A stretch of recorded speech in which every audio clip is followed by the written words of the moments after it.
You've seen the work we put in, day in and day out, challenging myths, debunking old wives' tales, and exposing poor breeding practices. Ugh. We spent years researching, studying, and applying real-world experiences to perfect the art of science of breeding. Why? Because you deserve the best, most accurate information out there. But to keep this mission alive and growing, we need your support. If you found value in the Bred to Perfection live show, take a moment, give us a thumbs up, subscribe, and share our content. It may seem small, but every like, every subscriber, and every share helps us reach more breeders who need to hear the truth, who want to learn what it really takes to create, maintain, and improve high-quality strains. This isn't just a YouTube channel, it's a movement, and you're a vital part of it. If you believe in what we're doing, if you want to help others discover the power of true breeding, help push this channel to the top. Like, subscribe, and share. Together, we make a difference. Thank you for standing with us. Now, let's get to work.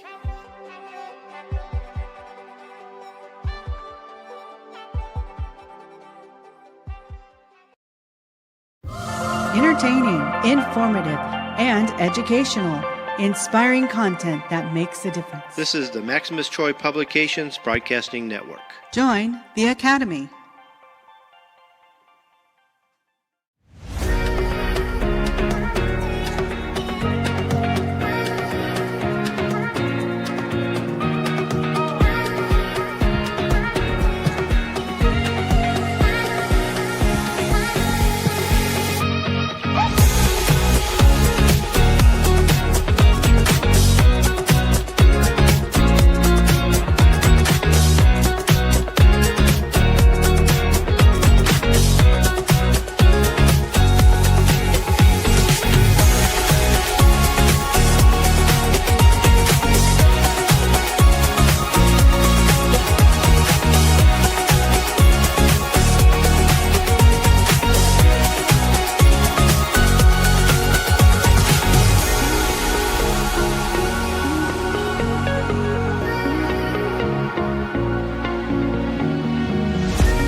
This show is brought to you by the Breeders Academy, where we will help you to increase your knowledge of breeding, advance your skills as a breeder, and help you to improve the quality and performance of your fowl.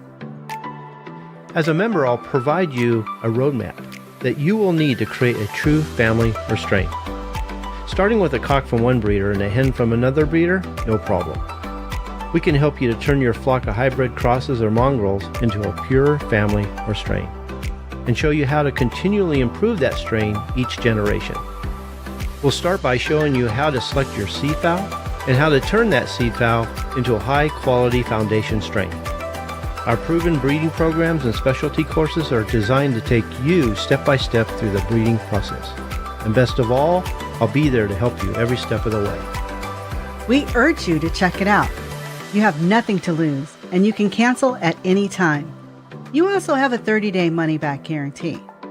Simply go to www.breedersacademy.com to sign up. The Breeders Academy will not only change the way you think about breeding, but improve the way you breed your fowl. Okay, welcome to another episode of Bred to Perfection. I'm Kenny Troiano, founder of the Breeders' Academy, and I'm here with my wife, Nancy, and co-host. What's up? A lot. I have a feeling all my faults are going to show up right now. It's coming. It's coming. So I got to tell you guys a little story before we get started. So about, I don't know, 12 o'clock, Kenny goes to me and I'm sitting at the computer and I'm working, actually getting ready to start work on the outline. And he goes, what is our small talk today? And he always does this. This comes out of nowhere. Okay, let's discuss the small talk and let's figure it out right now. And I'm like, I don't know. So I got nothing for him, right? Which I usually do when he asks me off the cuff. And then about an hour later, he's like, oh, I got something really neat to show you. So backstory to that is he goes to this one camera shop. And in this camera shop, he's able to trade not really old equipment, but equipment that he has now, used equipment for newer, updated versions of the equipment. And he just did that just like yesterday. So he was tinkering around with his new equipment and just playing like a kid with Tinker Toys, just having a blast, showing me all the functions it can do and all that. And then, as always, when you get new electronic equipment, it lets you play with it for a few moments. And then it says, okay, now you got to register, lock, and it locks you out and you can't do anything with it. So he pulls out the paperwork and he's trying to get it registered, and it needed a secret code, some kind of PIN code. And he goes, like a password. And he's like, I never put in, they didn't ask me to put in a password before. I don't have a password for this. I don't know what the password is. And so for half an hour, I'm sitting, because I'm in the same room. An hour. Well, okay. Well, I'm sitting in the same room as him because I'm working on my stuff. And half an hour goes by and he starts like really freaking out, where it's stressing me out. So what do? Put on my what are those things called? Earphones. There you go. So I put on my earphones to shut him out. Didn't work. So I'm like, Kenny, you need to calm down, because we're getting kind of old here and you can't stress out like that. And he's like, well, I don't know what to do. I tried everything. And I'm like, can't you call a number? And that's my always go-to thing. Call somebody up. Online? On the phone. Good luck with that. And, that's me, old school talking here. It's things you did way back when in the 80s and 90s. And he goes, well, you figure it out. And so I roll my chair over to his, because I'm always rolling my chair back and forth. And I look at the paperwork. And on the paperwork, it's not even in written, it's pictures. Okay. Do this, and then do this.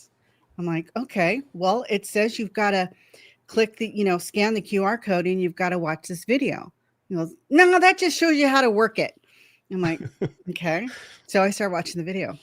And I get about 5 minutes into the video and it starts talking about how to activate. No. It wasn't 5 minutes, because the first part of the first part of it was showing it how it worked, which is what I told you. I know how to work it. Yeah. Okay. And in the chapters, 5 minutes in, it shows you how to activate it. And I think it was more than 5 minutes. It tells you in that video that it's going to let you play with it for a little bit, and then it's going to shut you down, and you have to register. And this is how you do it. And he goes, okay, and this is the passcode you use: 5, 6, 7, 8, 9, 10, 11, 12, 13, 14, 15. Just random numbers, right? No, it wasn't random numbers. It was random 1 through 8. It was numbers in a row, like 1, 2, 3, 4, 5, 6, 7, 8, 9, 10, kind of something like that. And he looks at me and he's like, shut up. He does it and it works. And I'm like, it's you. I saw the numbers there. No, but here we go. I'm going to insult you, men. And I know most of the guys that are here are men. And I'm going to insult you right now. And I apologize. I don't know her, but hey, guys, I don't know her. I don't know her at all. Uh-oh. You got to read the instructions, okay? It's right there, written for you. Well, it said, it came up as put in your password. So I kept changing my password to the app, and it wasn't working for that password. but it said in the box, it says default password 1234567 8. So I'm thinking, okay, it's just show me where to put the password. And then she on the video says select the what did it say? It said enter the default password. And then I looked at the box again. I go, oh, no. So then I put in a son of a bitch. It worked. So she didn't let me live it down. No. No, are you kidding? No way. Yeah, those are the things you throw away. That's right, man. And I almost did throw that packet away. Yep, I sure did. Because I don't like things hanging around and bugging my brain. If I don't think I need them, I give them away, throw them away, whatever. And I almost threw that away. And but now that I remember, because I have two other, it's a gimbal is what it is. And I have two other gimbals. And now that I think about it, when I registered those, I had to do the same thing. I just forgot. But it's so funny. This particular gimbal has a intelligent tracker on it. Okay. Which is so cool. And so it has Freaked me out. Totally freaks me out. You're going to understand why in a minute. Go ahead. Yeah, I should even do it for, but I mean, you can even see it's a smaller one. I have a real big one. It's it probably stands like good 2 feet or more high. Gimbal holds a huge camera. It really gets really good. It gets really good video. And I love that gimbal. And then I have a smaller one that Tawny was using, but I needed one I can just kind of walk around and just really just hand hold it with one hand and do what I need to do with a smaller camera. And it came with this this intelligent tracker. But what it does is you go like this and it turns on, and then you go like this and then it frames you in the shot.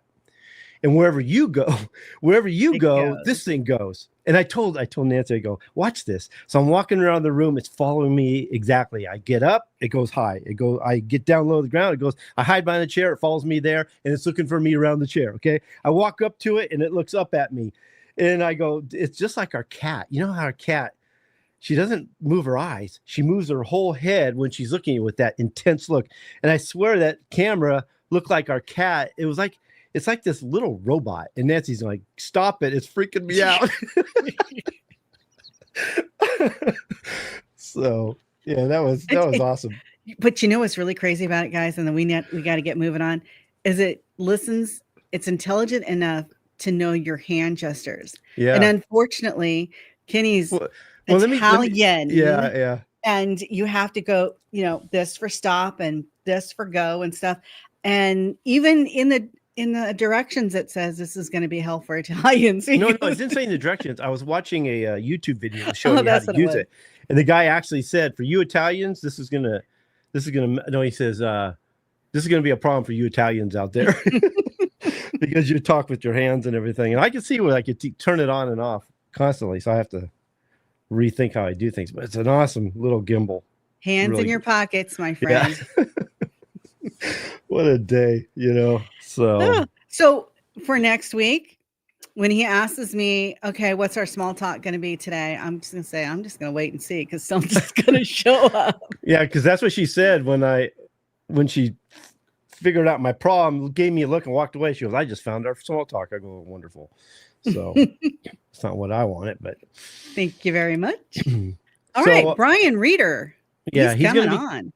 Yeah, he's going to be coming on October 28th, which is a Tuesday. I know we're on our regular day today, but for the next 2 weeks, we're going to have to go back to Tuesday. We just happen to have it free, so we decided to go ahead and do it today on our normal day, which is the day I like to do it. We're probably confusing our followers and our members totally because they're probably waiting for Tuesday, and now they're not here. I can tell by the numbers we're totally confusing people. Sorry. Yeah, but we'll be back to normal in November. But Brian is coming on October 28th.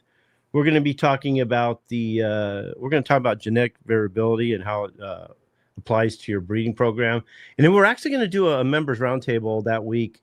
And we're going to go into the back end with our members and talk about genetic variability and how it applies to, or how it works and how it affects the Founders Program, which is our signature breeding program on the Breeders' Academy. So that should be really fun. So I'm looking forward to that. And I'm sure, I think Dr. Gallardo is going to be coming on sometimes this month too. I'm just waiting for him to let me know when he can do it, because he's going to try to do it once a month, which is good. So you got something here in green. Do you want to talk about that, Nancy? What is that? Yeah. Oh, okay.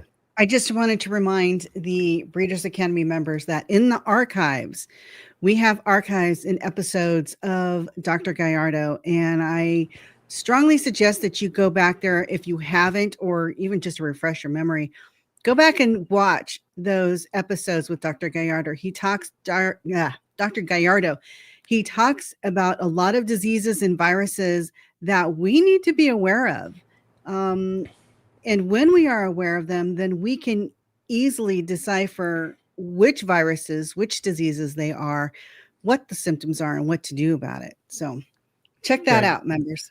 I have a really good page on the Breeders Academy just for health and disease prevention, which it's full of,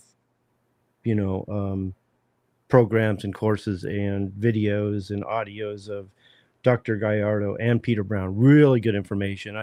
I think we've pretty much covered all the most common diseases and even a few others that people might face. And so, yeah, it's really good. So make sure you check that out. I want to welcome the new members. We've been getting pretty much every week we get new members, and I really appreciate it. And we're getting a lot of return members, members that were members before, and then they came back, which I really do appreciate. Make sure to start with the Start Here pages. Understand there's no deadlines, there's no keeping up or falling behind. Take your time, get to know the website, and spend a good month on it. And if you have any questions, write them down, take notes. And after that, we can get together if we need to and do a coaching call. And we'll schedule that. And we do that right here on this platform, just like this. We just don't do it in front of everybody else. And it's fun. And then you can give me your pictures, send them to me as an email or your videos.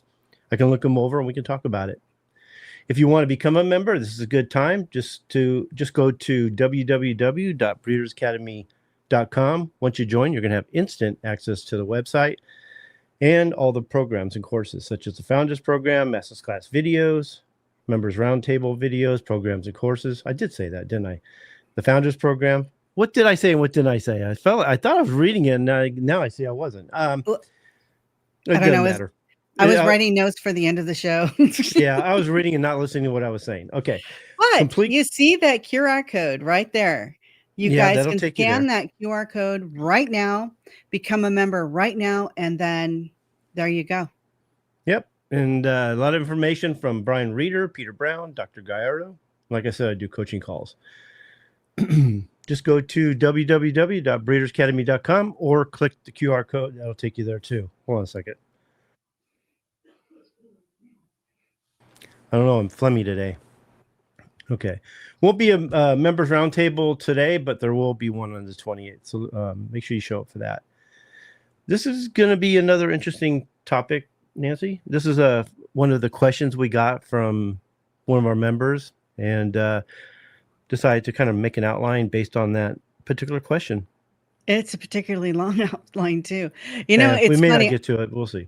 Yeah. I was going through the outline and it says in bold letters, Nancy with an exclamation point, and it says questions. And it says, what's the best way to breed towards uniformity in form and function traits? And I'm like thinking, I'm supposed to answer that question because it said Nancy. No, I get it now. But yeah, so that is the question. How to breed for uniformity in form and function. There you go. Okay. So we'll talk about that. Give you some ideas. And then you can go in the Breeders Academy and learn more, So how do I want to do this? Okay, so whether you're breeding, you're a new breeder trying to create a strain, or you're an existing or an established breeder who's trying to improve an established strain, it's all about improving or making the strain more uniform, more consistent, more predictable, more repeatable. But some of the most important traits, other than the health of the bird, the conformation and type of the bird, and the traits that actually represents its breed, is for a lot of people, for no matter what breed you're breeding, would be the form and function traits. And this is not only improving them, but proving them over many generations. And that's the key, because a lot of people, they get it and I see it all the time, is when they think, okay, I can just add new blood and that's going to improve this particular trait. It's going to improve production traits. It's going to improve reproduction traits. It's going to improve performance traits. And if you listen to my show enough, and my members know very well that adding new blood is like the last thing you want to do because of the nature of those particular traits. We have, understanding the genetic factors of particular traits is really important, but understanding where they play a role in your breeding program does too. So it could be very easy taking monogenic traits like dominant recessive and either culling them out or eliminating them, or actually selecting them and trying to exaggerate them over time. That's the easy part, actually. But when it comes to form and function traits, it's the polygenic traits we need to worry about, and they have to be taken care of much differently than the monogenic traits. And that's where a lot of people fail, because they think it's by adding new blood or refreshing the blood that they get it. And we know very well through this show and the Breeders' Academy that hybrid vigor it gets you there very temporarily, but it doesn't stay. It's not something that you're going to keep for very long. It's going to be very temporary, and it's a matter of breeding it within the same family over multiple generations to the highest intensity for that particular trait that's going to get there. You want to say something, Nancy? That look on your face. No, I'm trying to find you on the outline. I don't know where in the heck you are. Okay, you see me? I see you. You see it now? No, you see it right there? The outline. Okay. Okay, there you are. Okay. Thank you. Okay. So the question is, which Nancy was supposed to ask. No, I already asked this question. All right, next. Remember, I'm green. I'm not red. You're red too. Oh, thanks for telling me. Could have told me that beforehand. You know what's nice about this? We're coming off like amateurs. No, we're not. After 188 live episodes and almost 300 podcasts, we're coming off like amateurs. That's good. Okay. All right. So the question is, and hi, Ben, by the way. So how do top breeders do it? Okay. Hey, I didn't go there. You did. This is a family show, okay? How do top breeders reach their goals of breeding top quality birds? There you go. Better? No, it's how the top breeders improve form and function. Stay with the program here. Oh, and by the way, questions will be answered at the end of the episode, and please keep your questions to the subject matter tonight. Yeah, Nancy will flag them as we go. Okay. Yes. So we do want to start with the best seed fowl possible, because that's going to, alleviate a lot of the problems that we have, make things go a little bit faster, and make it possible. Because if you don't have the right seed fowl, not only is it going to be difficult, could take longer, but you might not get there. Okay. And don't think by adding outside blood that it's going to get you there. Breeding the weak birds is not going to get you there, or breeding backwards. And I see that a lot too, where they seem to be making progress, and then they add blood from another part of the family or distant ancestors, or they bring in their seed cock back into the works after a number of generations and just completely start over.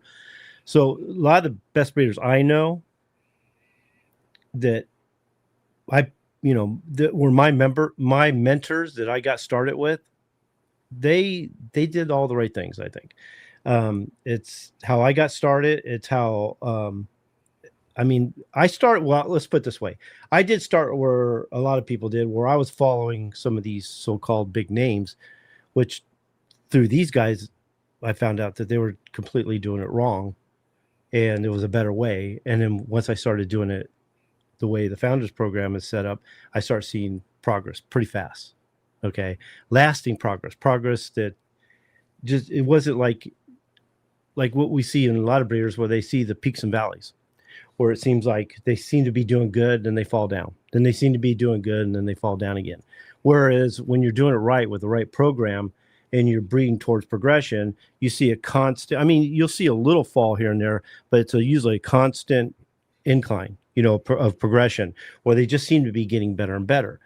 And just little simple things like making sure that you're breeding to the offspring the best offspring, the offspring that are better than the parents, that's going to ensure that you're actually progressing instead of falling backwards. Anytime you bring outside blood or blood from the sides, like aunts and uncles, into the mix, bringing cousin to cousin, birds that aren't, they need to be a little closer related than that, then you don't see, a lot of times you fall backwards or you don't see any progress at all. And if you're dealing with contrasting characteristics, then you tend to never get there, you know. And some people just accept the fact that they are getting contrasting characteristics, like different types of comb, different leg colors, different feather colors, different types, conformation, things like that, thinking that as long as they don't add new blood, they're good. But unless they're progressing and getting to the point where those particular traits are more uniform, consistent, repeatable, they just never get there. And it's the ones that accept it. How do I say this? Kind of got off track. Some people accept those faults and just go forward thinking that's okay too. But go ahead, Nancy. Okay, got a question for you because you're talking about contrasting characteristics. You're all over the outline. I kind of am. Yeah, I kind of am. Like, I'm just kind of. Oh, wait a minute. We're not supposed to talk about that yet. But anyway, going back to contrasting characteristics. Do you want to have that in the beginning so that I'm you not can going to say decipher where to go or what traits to select out? Okay, that's actually a good question. I'm not going to say you want that, because if you can find the right birds that have the traits you're looking for, then that's good too. But there's times when that genetic variability or genetic diversity that you get from breeding unrelated birds can work for you too, but only in the beginning, because it gives you options. Like if you don't know where those birds are going, you don't know what's in them, but yet they keep popping out different unknown characteristics you weren't planning on, or little variations that show up from time to time, as long as they're not defects, then it does give you choices. And that's why we built the gene chopping program like we did. I was working with Brian Reeder and we came up with this. And it gives you the choices that maybe there's a better trait in there that you would want to take advantage of. But you can't keep doing that throughout the breeding program, because until you stop the flow of genes, or until you get to the point when you've settled on a certain particular trait and they're starting to repeat it, are you able to move forward?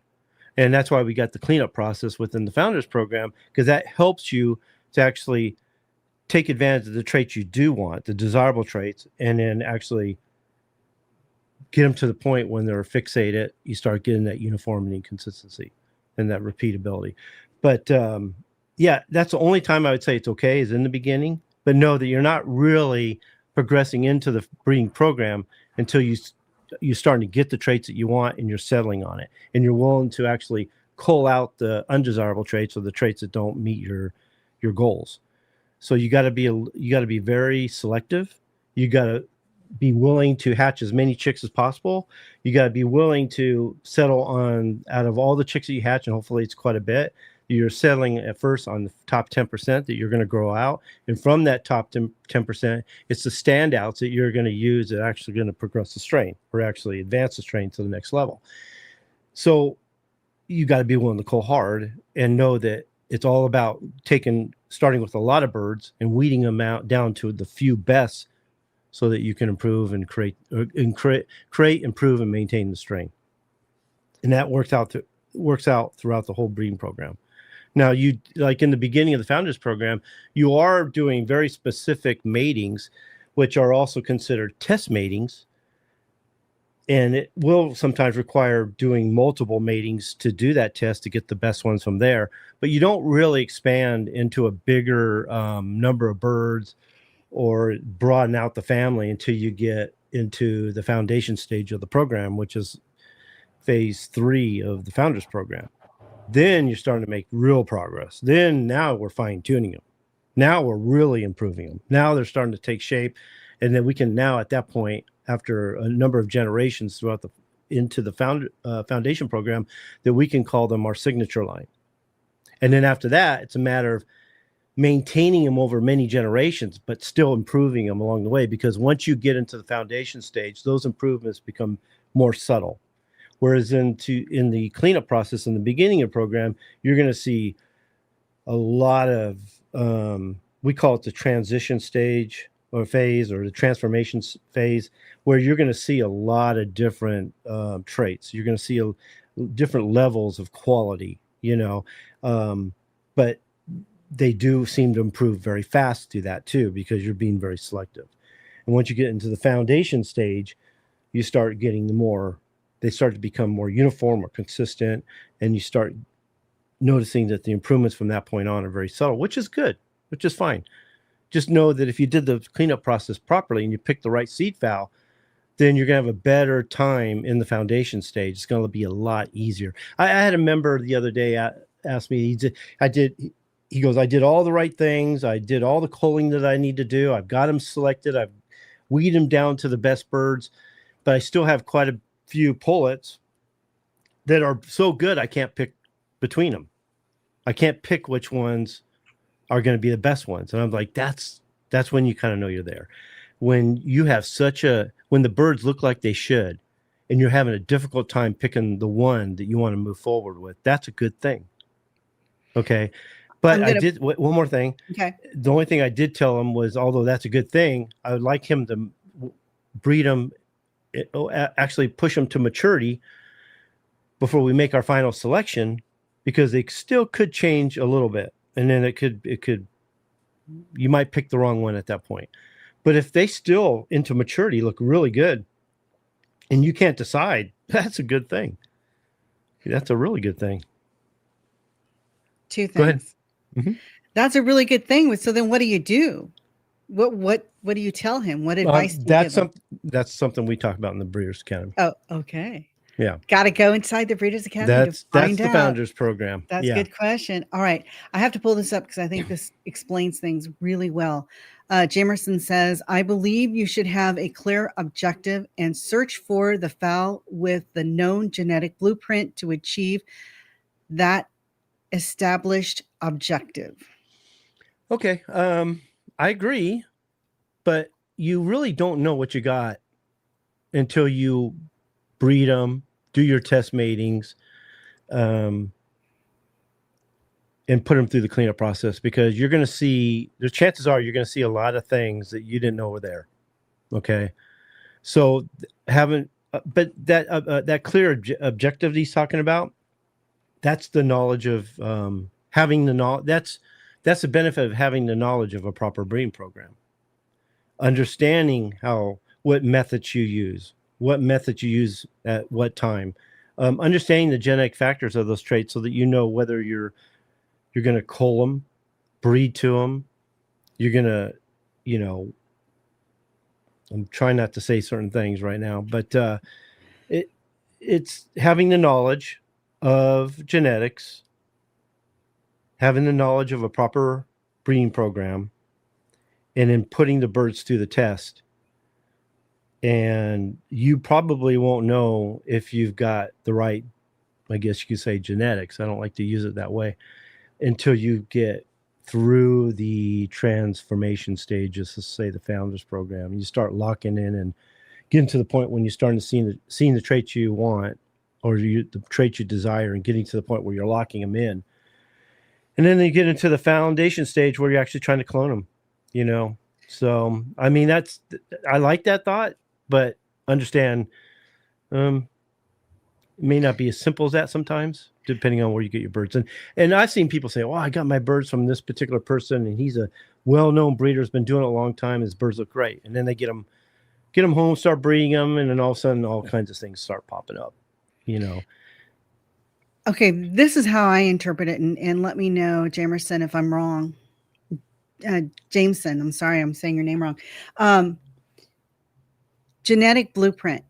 You have the knowledge, you've studied, and you have the knowledge of the different traits that a chicken can carry. And because you have that knowledge, you can decipher which are good traits, which are bad traits, which traits that you want to breed towards, which traits you want to kick out. Yeah, well, that's what I was saying. But actually what I'm getting from his message here is fowl with known genetic blueprint, meaning he's going to buy birds from someone he feels that he knows what he's getting. And I hope that's true. You know, a lot of times it's not. And then you're going to take them home. Genetic drift kicks in, and you're going to see traits that he didn't even see. Epigenetics will kick in. You're going to definitely see traits that he wasn't seeing.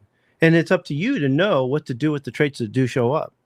And if so, certain traits show up, then you got to decide whether that's something you want to perpetuate or you want to cull.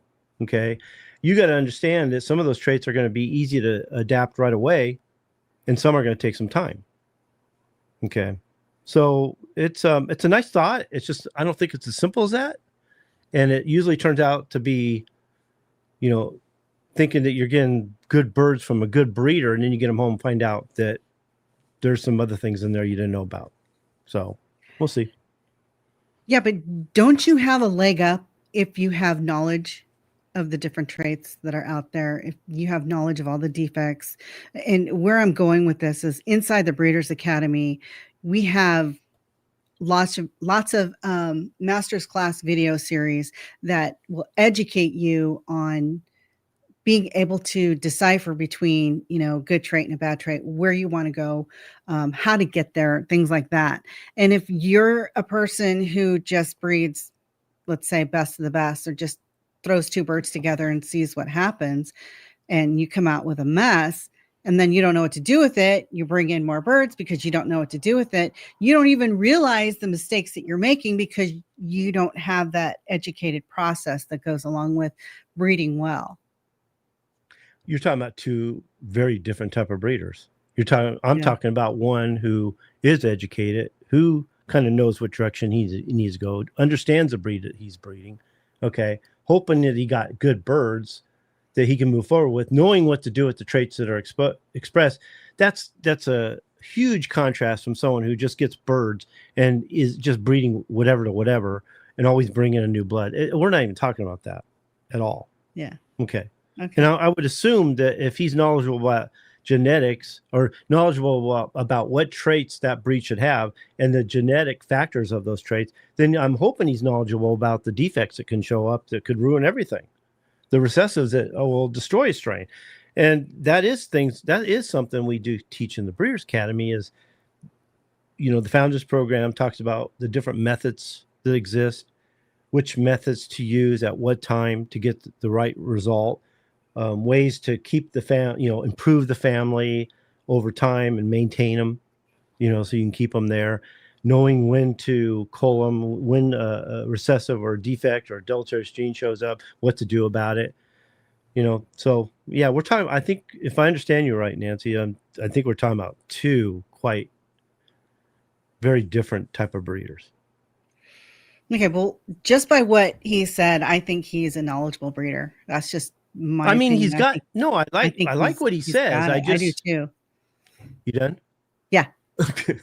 I like what he says. He's right. He's on track.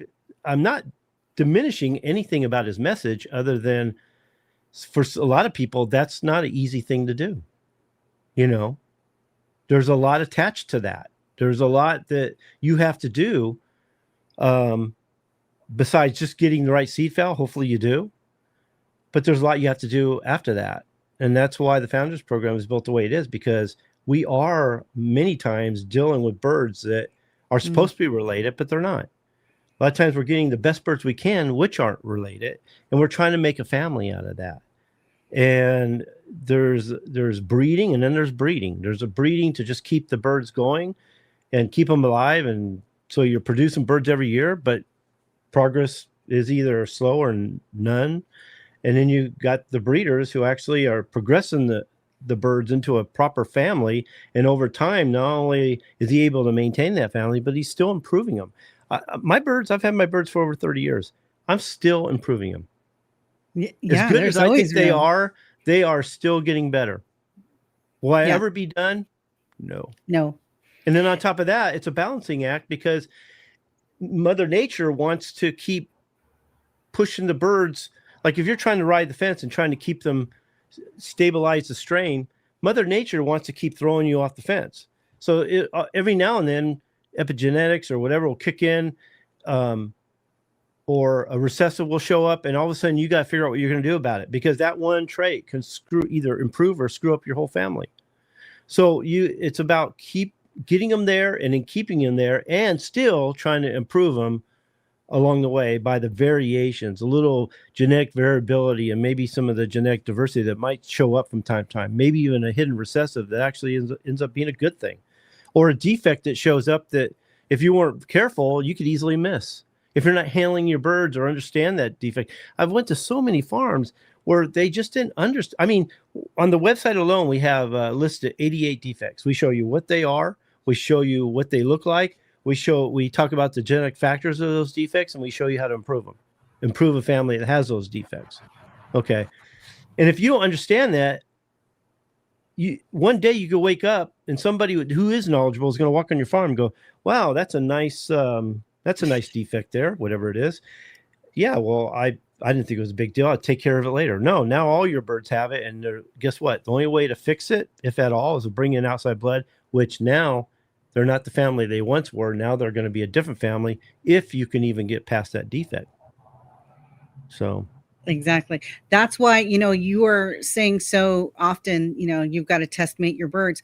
Going back to test mating your birds, yeah. Does that mean, okay, so let me see how I want to phrase this. First offspring, you've got to wait until they're 18 months old before you can really see. So well, let me say this first, because there's a caveat to that they need to hear. Just try to keep that in your mind. Okay. Is as far as deciding whether they are a breeder or not, 18 months would be the minimum.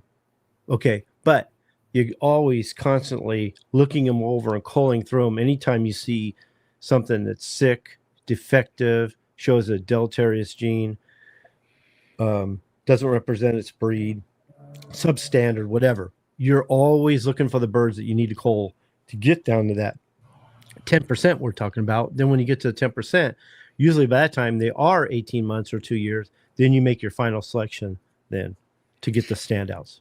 Okay. So correct me if I'm wrong, but you're wrong. getting to the point of repetitiveness.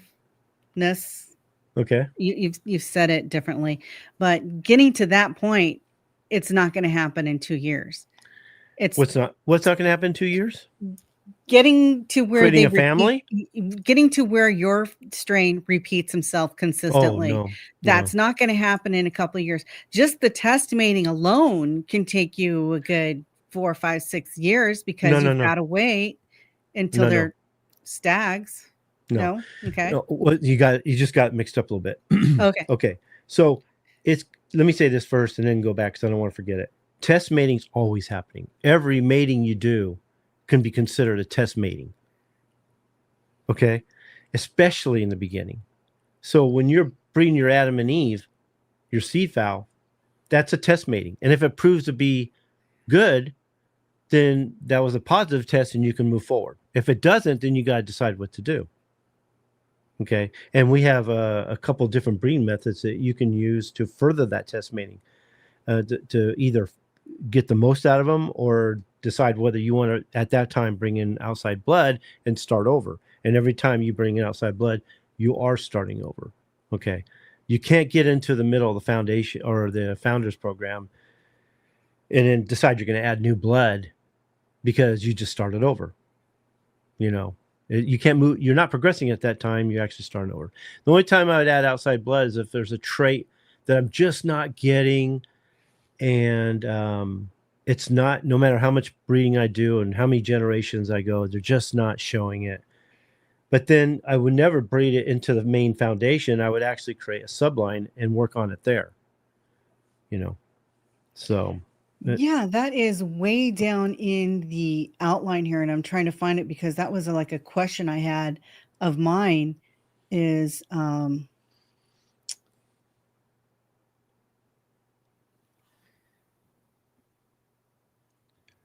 okay.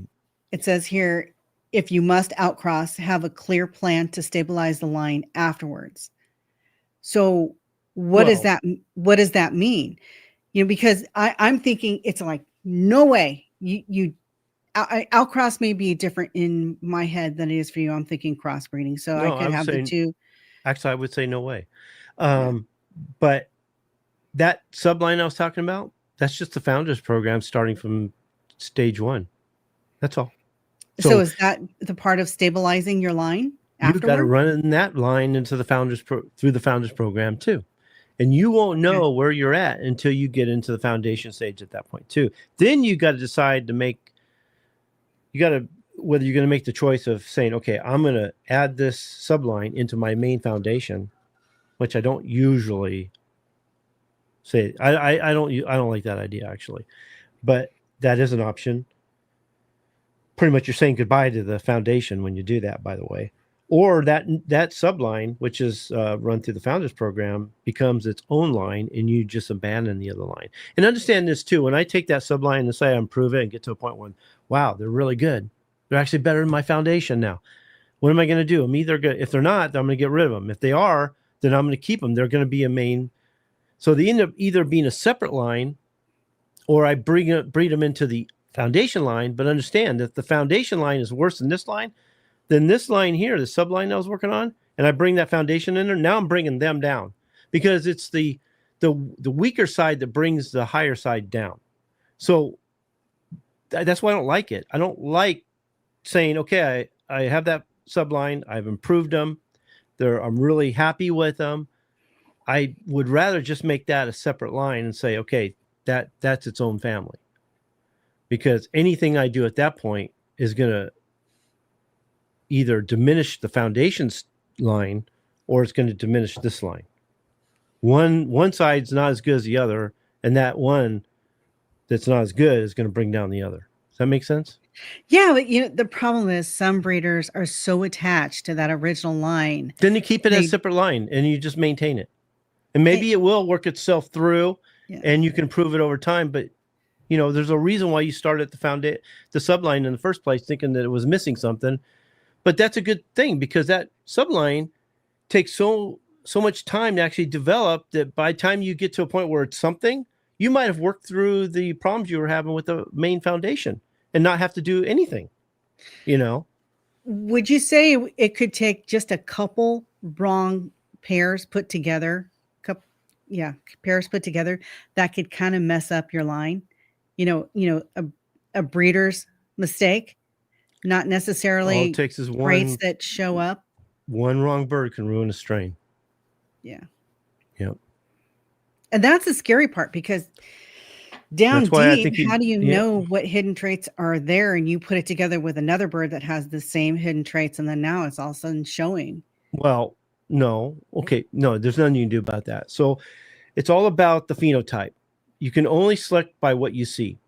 So if the phenotype has shown me what the bird's all about, that's all I can select from.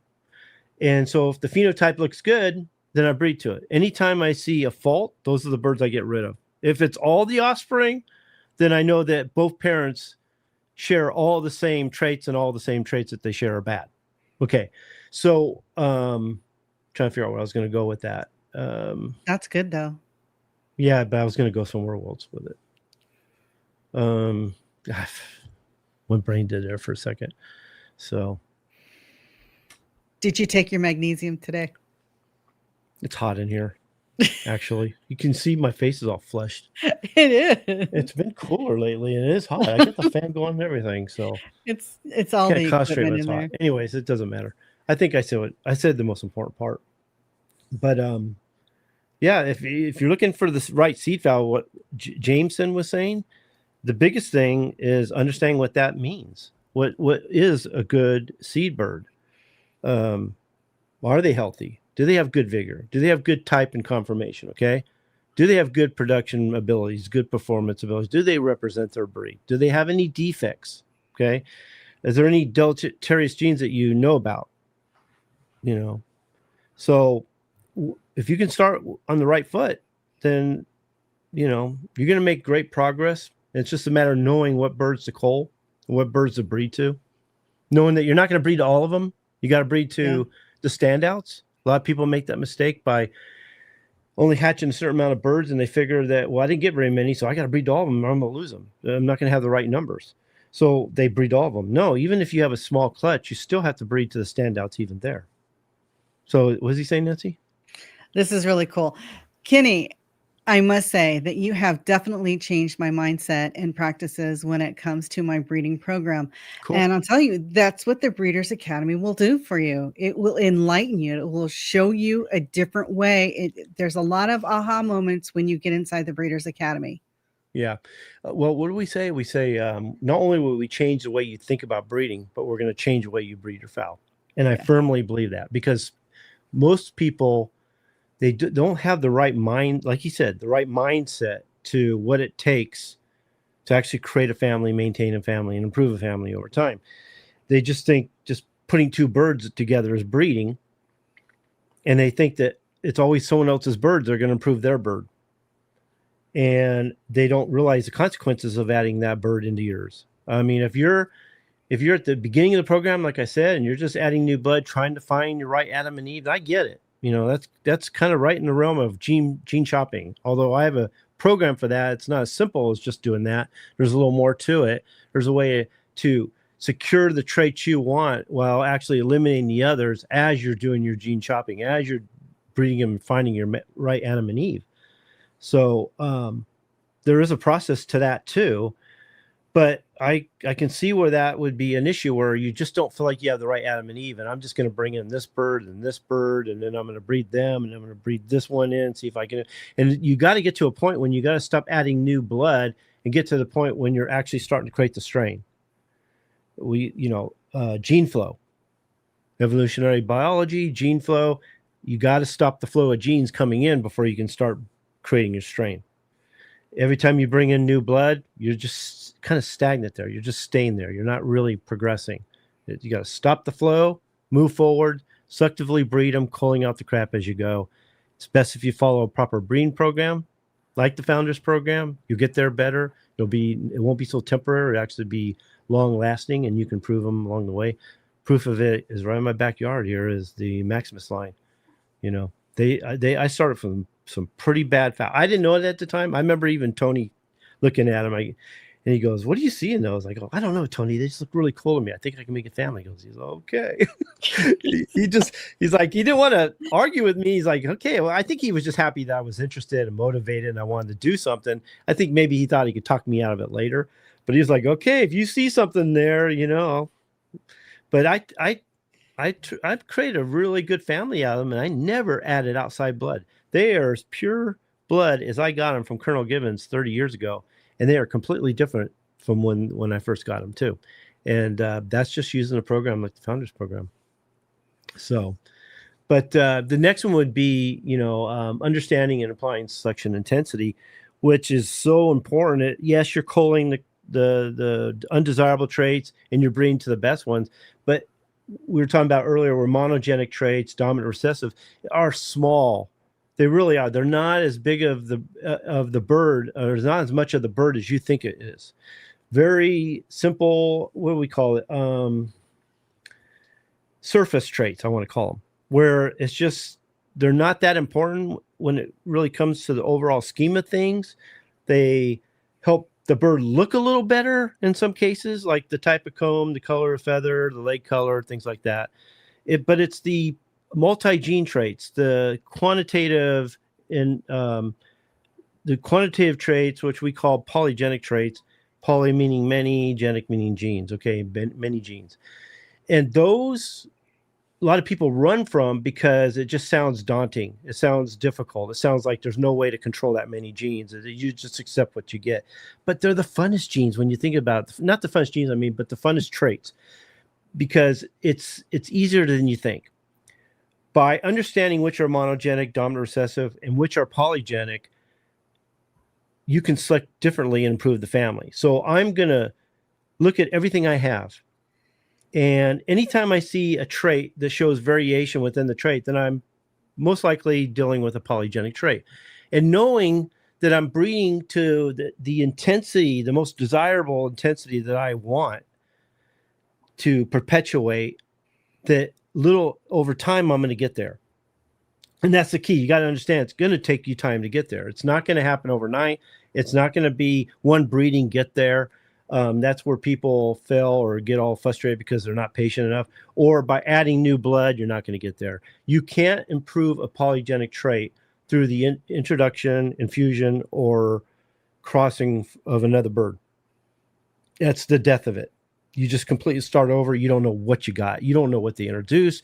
You don't know if there's now some deleterious genes that weren't there before, some defects, whatever.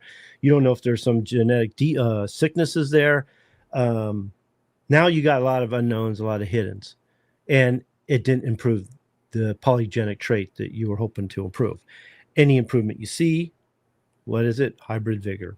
And it's very temporary. It's not past the next generation. Then you're starting over. Then it's a matter of taking that hybrid bird, working it over time into the family that you want. So, but selection and understanding the value of selection intensity when it comes to those polygenic traits is, I don't want to say everything, but it's so important when it comes to creating, improving, and maintaining a strain. It's not even funny. People want to put so much attention on the dominant or recessive. They are. I'm not going to diminish the importance of those particular traits. And some polygenic traits are either dominant or recessive. And the more homozygous dominant traits I can produce, especially even with polygenic traits, I'm going to get huge prepotency, especially from my cocks. And if I can select hens that are always healthy, never sick, never was sick, producing strong, healthy offspring that never get sick, that are growing, developing properly, not ahead of time, or not like developing really fast, but right at the pace they should, but they're progressing very well, then I know that I got a hen with really good mitochondrial DNA, and one good hen can be the matriarch of the family, which can take you a long way. The idea is finding that hen, and we'll go back to the seed fowl again. If you're going to look for birds, look for the hen that looks not only so good as far as her breed, has really good conformation of type and color, really active. I'm not saying she has to be the one beating up all the other hens, but she definitely can't be the weakest hen. Looking for one that's definitely not sick and hopefully has never been sick is the key. But the really good breeders understand that too. They don't sell those hens. That's the problem.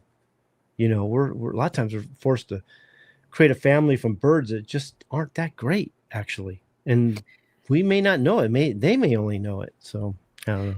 Well, you know, you've got, and I know we don't dabble into this subject very often, but when you're talking about having the right hen who has the complete package, for some breeders, that package would consist of the right color type, the right, you know, not stippling per se, but the right pattern in the feather, you know, or for some, the color of egg is very, very important to some. And to the point where, for an example, the Morans, some breeders will just concentrate on the color, how dark the color of egg is, and not the rest of the bird. What do you say about that? I think color of feather and color of egg should never be placed on top. Okay. They are important. I'm not going to say they're not. But health, vigor, type, and conformation, I know that's 4 different things, but those are your priorities. Those are the number one things you have to look at when you're selecting your brood fowl. Yeah, if you can, but I'm also a complete package kind of guy that those are the most important parts. But if I can find a bird that really represents their breed and has the right color, all the better. But if I have birds if I'm selecting birds and the bird that really hatches or lays a really dark egg doesn't have the right type and conformation, has health issues, I'm not going to pick it. If I have a bird that has good color but has really terrible type and conformation, I'm not going to pick it. I'll be right back. That helicopter's not going away. Okay. So it's really important to make sure that those 4 things, you're getting those 4 things, and that, I mean, you don't want to be way off when it comes to color feather and color leg and egg color and things like that. But you do need to know what your priorities are, because a lot of times I can fix those things later. Now, if I'm looking at I'm looking at a silver duckwing that's not silver and it's red, then I got a problem, don't I? So obviously we're not going to get there. And there was a time when I thought silver duckwings, if they had a little red in there, they're kind of a lost cause, because once you get red into a silver family, it's really tough to come back. And it is tough. It's really hard. But I also learned with talking with Brian that finding the right hen will actually get you there. And knowing what hen that is a big deal. And once he taught me that for like the silver duckwings, having the right hen to fix like grays, we want to call them, they have red in them. It's the hen that's going to get you there. It's usually not the cock. And then understanding the difference between silver duckling and what's it called, silver wheaten, will make a big difference too. So understanding your breed, understanding the colors, understanding how to improve those colors is a big deal. But I'm just saying, you just can't get past the fact that they have to be healthy and they have to have the right shape. Otherwise, they don't represent the breed. It's not enough for me that they have good egg color or feather color, because those are, to me, those, again, when I was talking about what's superficial and what's important and what's superficial, to me, a lot of times color, feather, especially in the beginning, is a superficial thing, and definitely egg color. And here's another thing too, and I see this a lot, and I'm still seeing it, matter of fact, is the egg color seems to be important for some breeds. And they still think by adding new blood that they can improve that egg color. And it's about hatching. Again, we're going to go back to egg color is a polygenic trait, because we see the variation in the color. Okay, egg shape, egg size, egg weight, egg color, those are all polygenic traits. So if we can breed them, look for the hens that lay the darkest eggs, then, because that's what they want, then little by little we'll get there. We're not going to get there overnight. You got to be patient. So that's all I want to say about that, really. Yeah, okay, go ahead. I think that explains it really well. How do you know? You weren't even here. You're my husband. I know what you say all the time. No, because here's what I see sometimes is people will not care about the conformation body, not care about the specific color of the breed that it's supposed to be via the standard or perfections for domestic breeds. And it's all about the egg color, because there is a contest out there that if you have the darkest egg color, you're the one who's going to win. But that throws everything else out the window as far as what that breed is meant to be and what it's all about. And I don't think that's right. Okay, let me say something real quick, because I heard it. Where did I hear it? I'm not listening to too much lately. Matter of fact, I'm hardly even on social media, especially this month. And I'm kind of like it. I may not go on social media much after this too, because we're doing a lot of things this September, October that we're pretty busy. But I did run into something. It was a video. I think it was a video or an audio recording. I'm trying to remember where I heard it. And they were saying that if you want to improve egg color, that you got to find the right cock. Okay. Because, yeah, I can't remember why exactly, but I was listening to, as you were saying it, that egg color can be improved, but you got to find the right cock. Well, egg color, again, we're gonna say that it's polygenic. It's a multi-gene trait. So the other fascinating thing about multi-gene traits, polygenics, is that it's not about one or the other. It's not about the cock or the hen. It's actually both. They both have to have it really well, and they have to have it at the highest intensity. Because if you're concentrating on one or the other, again, you're not going to get there unless by accident or good fortune that let's say you think it's a cock, that it's the hen. By good fortune, the hen has it, then you're going to get it, and you're going to be confused. Oh yeah, I guess I picked the right cock. No, anytime it's polygenic, it's got to be at the highest intensity from both. That's production ability, that's performance ability, that's all that kind of stuff. And for whatever breed you're breeding, you can decipher what that means to you. Okay. but understand that when it comes to performance or production ability, that it's not one or the other. It's not the crisscrossing of genes. That only is somewhat true with sex-linked traits, which is even less than very minor compared to the other traits too. So it's not that big of an issue. Most of the things that they think they're associating with form and function traits are not usually sex-linked. But understand when you're dealing with those kind of traits, it's got to be both cock and hen. That you're only going to improve them if both the cock and the hen have it at the highest intensity. And that's again where test mating comes in, because although one sex or bird can easily express the things you're looking for just for the fact that we see it happening, sometimes we don't see it in the other mate. Depending on, I'm trying to be careful what I say, because they don't exactly express it by what we can see, that we have to test mate them to find out if they have it at the intensity that we hope they do. And so that's test mating is happening all the time. I'm being so careful about what I say about some things that I'm not sure I'm getting the message across. Just know that form and function traits, production, performance ability, those kind of traits, being polygenic, you can't add new blood to improve them, and that both the mother and father have to have it at the highest intensity to improve, and it improves subtly over time. It's not a one breeding, one improvement kind of thing. It's not bringing outside blood thinking you're going to improve it. You actually went the other way.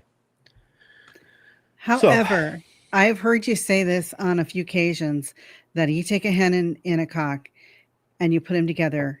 If the hen is superior to the cock, you can still make it work. But if the cock is superior to the hen, you're going to have a rougher time of making things work. That's different. Okay. So basically what I'm saying is that rarely, if ever, have I seen a good cock make up for a bad hen. But usually a good hen makes up for a bad cock, or a mediocre cock, let's say. That's the power of the hen. That's the power of the hen, the power of mitochondrial DNA. She can make up for a lot. So I do feel that the hen is more important, but I would never neglect the selection of the cock with that thought in mind, But I also wouldn't go around looking for the best cock and just take whatever hen. That's a recipe for disaster, actually. So yeah. So it goes back to the best of each, and put them together to get the best results, to get the fastest results. I think we covered everything pretty good, Nancy. Did we? Yeah. The only thing I would say that's on here that we haven't covered yet is trust the process. Now, I don't know if I can say that about every breeding program out there, and some are misleading. Like there's some programs out there that are really good, but they don't do the job that people think they do. Like clan mating. Clan mating is an awesome program, but it's just not one to create a family. It's one to maintain an established family, one that's already been cleaned up and it's coming, uniform, consistent, predictable, and they can repeat themselves. I mean, that's when clan mating works at its best. You just can't create a family from clan mating. It's one of the only, except for the Founders program, it's really one of the only true breeding programs out there. There's some others, but they do part of the job, but they don't do all the job. They don't actually, they kind of get you to a point, but then they don't actually create the family and create a lasting family. But I always tell people with the Founders program, and I've got a lot of members who have been using it, and they swear on it. It's the best program. If you're patient enough and you're willing to go through it and be, do what it takes, you're gonna see the results you're looking for. But just trust the process, because it's gonna feel like it's taken. There's times when it feels like it's gonna be it takes a while, and it sometimes feels like you're not getting there. But understanding like the different programs inside the Breeders' Academy, like the defects course and a lot of the selection courses and the breeding methods, and obviously the Founders program itself. If you understand that, it helps you understand the Founders program, and then it helps you. It shows you when you're seeing progress. So it's like if you don't really understand your breed, you don't understand the traits, what represents that breed, you don't understand what true defects or true sicknesses, and you're not selecting them properly, no matter what, I don't care what breeding program you're using, you're just not going to get there. But if you understand all the little things and you're using something like the Founders Program and you're seeing things, it'll show you whether you're going in the right direction or not. And just understand that if the offspring's better than the parents and having a knowledge of what that means, you're going to progress. That family is going to keep getting better, even when you thought they were as good as they could get. So not only that, it's keeping good records to document your journey so that you can look back on it. And in saying that, I must reiterate that we do have a record keeping program inside the Breeders Academy that is a full-on master's class videos series. It's got the video portion of that explains every single chart and log that I have produced. It also has a PDF file where you can go in there and print out copies of those charts and logs so that you can put it in your own folder and use them as your leisure, or print as many as you want, things like that. But it's really important to know where you've been, where you're going, what your goals are, what you want to do, what you want to accomplish. Because when you're out there doing your thing out in your yard, it's easy to forget what you did last year, or, what happened on your farm last year, or even 6 months ago, because we're so busy in our lives. How many times in the past have I came in the house and go, Nancy, you remember last year when I said this, or when I was telling you about this? What, do you remember what happened? It's like, no. And so now what I do is I remember now, because I'm paying more attention to what's going on in the farm.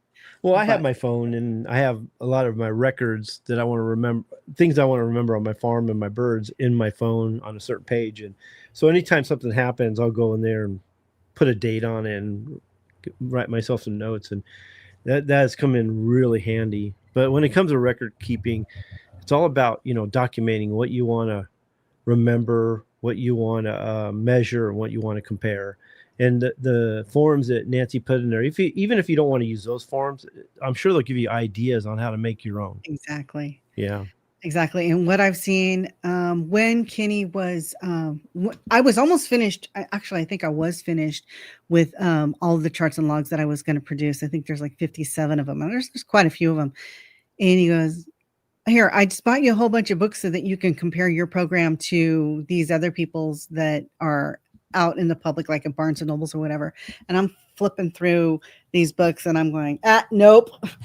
Nope. I was like 10 books. I'm like, nope. Like, okay. So I've got a pretty detailed list in there of different charts and logs for you guys all to use at your own disposal. But what was I going to say?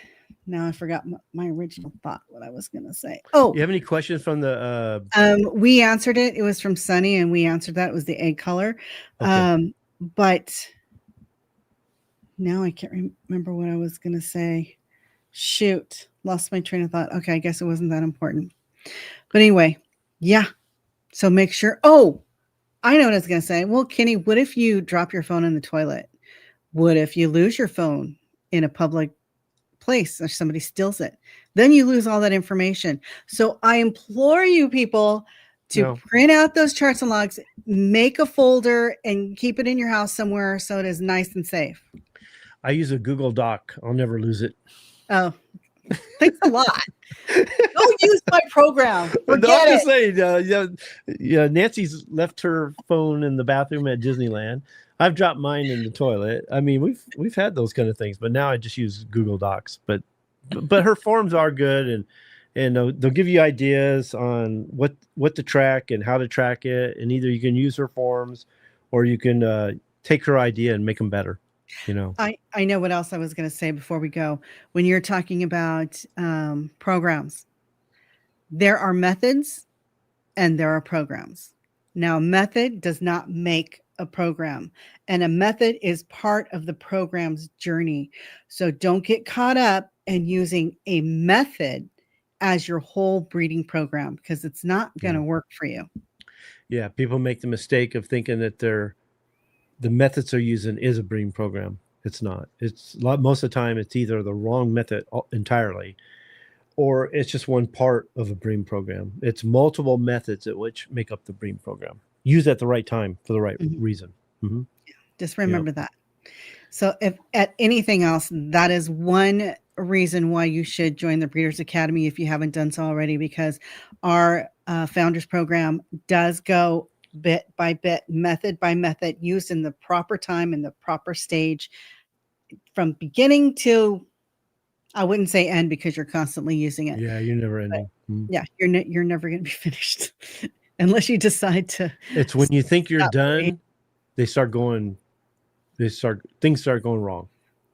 Yeah. You have a tornado, and I've had members that were members for quite a while, and then they say, okay, my birds are where I want them. I've learned quite a bit. I'm gonna take a break because I got them right where I want them. And then they come back a couple years later and go, I think I'm messing up. There's something's going wrong. I need to refresh my memory and maybe learn a little more. And then they're glad they came back. So yeah, and we're happy to have you back. I mean, it's great to have you back. We feel blessed that you decided to come back, and that's one thing about Kenny is it's part of his journey in this world is to be helpful to other people, and he likes doing that. I love my job. He does. I love my job.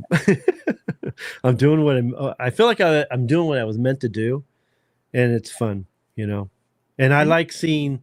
Not only do I like helping people, but I love it when I see progress, when they're doing good and they're excited about it, when they're motivated. That's what I like about working with the members and doing coaching calls is they're always really excited. They're loving what they're doing. They're motivated. They have a whole different attitude. It's just a lot more fun. And then when I go on social media, it's like, why did I do this? Keep me away from here. So I haven't been on, except for posting my, the posts I've been, my little, what I call them, tips and picks on my Facebook page, because what I'm doing is I've got my group page it's not my members group page, but I have another group page. And I've been moving those tips and picks over to my private page, and I do it and get off. I'm really not spending hardly any time, if all at all, on Facebook. I actually don't like Facebook. Shh, don't tell anybody. Yeah, I just don't. You'll see me. Okay. I'll listen to podcasts, or I'll listen to YouTube shows. Very, very seldom do I listen to chicken shows these days. It's all how to improve myself. I like that kind of thing. Yeah. Well, I'll have to say your word is getting out there, because I'm seeing the verbiage being spread all over the internet and social media. And I know where it came from, because it started with you. And I appreciate that. And I'm flattered. I really am. But before we end our show tonight, I just want to make sure you guys, if you like the show, subscribe, hit the bell so you're notified every time we have the show, especially right now, because we're so chaotic in this month. As to what night we're having the show. Usually it's on every Friday night. Our next show, let's see. I wrote it down. Okay, so the next show is going to be next Tuesday on the 21st. That will be 6 o'clock California time. And then we also look forward to the 28th, where we're going to have Brian Reeder on our show. That's going to be a really important one to watch, guys, especially for you domestic people who really dabble in the color of feather, because he's really brilliant with that. So with that said, we had a great time tonight. Only one more reminder for you guys, if you haven't known already. We do have an audio version of our podcast, The Bred to Perfection, that comes out every Monday. You can catch us on all of the platforms there you see listed, even more. Make sure you catch it. It's a great one to have and to listen to, because you can turn it on. If it's podcast form, you can turn it on, put it in your pocket, and go outside and breed, tend to your birds. Or they're funner to listen to too. Yeah. They're edited. All the ums and ahs and and they're cleaned up. Words are out of there. But like the us. You're going to have a good time with that, because instead of listening to music, you can listen to the things that we've talked about, and we have a whole archive of those. Why listen to music? We're more important than that. I know. My goodness. So check that out if you haven't already. If you didn't even know that it was out there, there you go. Just a reminder. Okay. All Is right. that it? That's it. Okay. So thank you for listening, joining us. And what's the matter? Thank you for listening to us, and we'll see you next week. I'm not good at goodbyes, actually. If I I had know, my look at way, this. I'd just say bye, click. We're 20 minutes over. My goodness. Yeah. Yeah. Okay. See We'll you see you. later. Bye.